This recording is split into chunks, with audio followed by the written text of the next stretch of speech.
Well, I've never been in trouble with the law before. And, just one bad night kind of changed everything in my life. I was most worried about being, incarcerated for a lengthy period of time. Like I said, I've never been in trouble before. I didn't know how the system worked. And it was just, my mind was at a thousand different places at one time. I couldn't focus on what I was doing that day. All I could focus about was, hey, I got in trouble. When somebody comes to me and they're charged with a narcotics charge, in South Carolina, narcotics charges could go from as simple as having a pill in the wrong bottle or having a pill outside of a prescription bottle, all the way up to someone charged with trafficking in some sort of illicit narcotic, cocaine, heroin, LSD, fentanyl.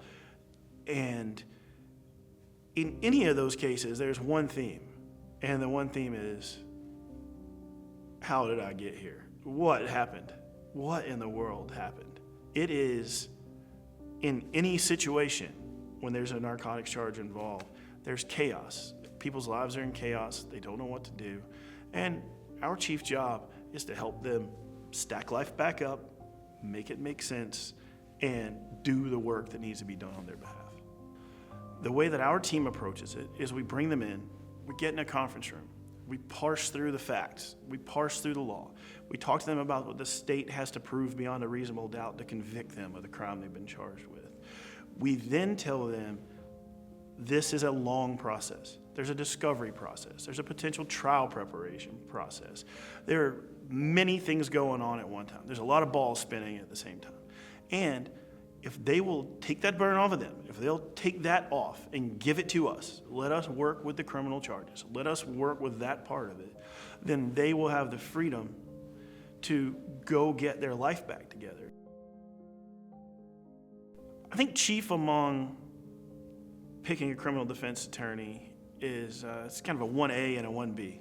1A, find somebody that really knows what they're doing, that's handled hundreds or thousands of cases. I've handled enough of these cases over many, many years that it's rare for a legal issue to come into our office that me or my staff or my partners haven't run into before and have the ability to understand, apply the facts and the law, and move forward in an efficient manner. Second among those, the second most prominent thing to look for when picking your attorney, I believe, is someone who you can build a relationship with and who you trust quickly, or you believe you can trust throughout the process.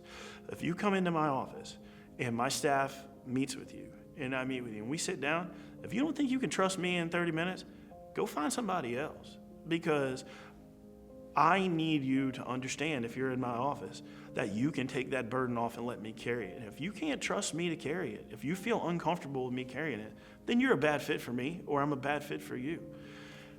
We solve people's problems for a living. It's what we do. We solve complicated problems for a living. We need to be able to look square in each other's eyes and understand that we're having a conversation about things that have gravity, and that we are looking out for your best interest at every step of the way. Got in touch with Scott and his team, and they made me feel not so alone. Feel like I had somebody on my side, which was really good, because I was pretty down on myself at the time. And Scott and his paralegal Nicole really helped me through it, answered every questions I had. Not only told me, they didn't tell me what I wanted to hear, they told me what I needed to hear, and that was big for me at that moment.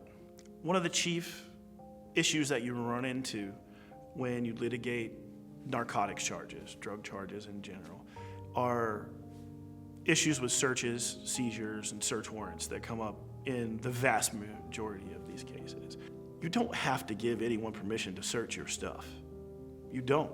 It is your sovereign area. It is your sovereign place. It's your home, or it's your car, or it's your book bag, or it's your whatever.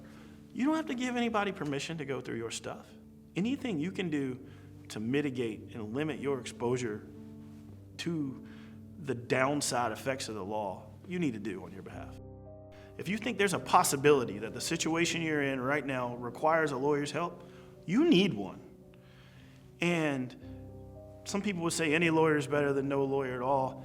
I don't know that I agree with that completely, but there's some validity to it. You need a competent attorney from the minute you think you might need one, you need a competent attorney to guide you through whatever hardship that's coming your way. Very happy with the outcome that came. You know, I had to do a few things, you know, through the legal system, jump through the hoops that they, you know, mandated that I jump through, but I'm glad I did it and I came out better on the other side.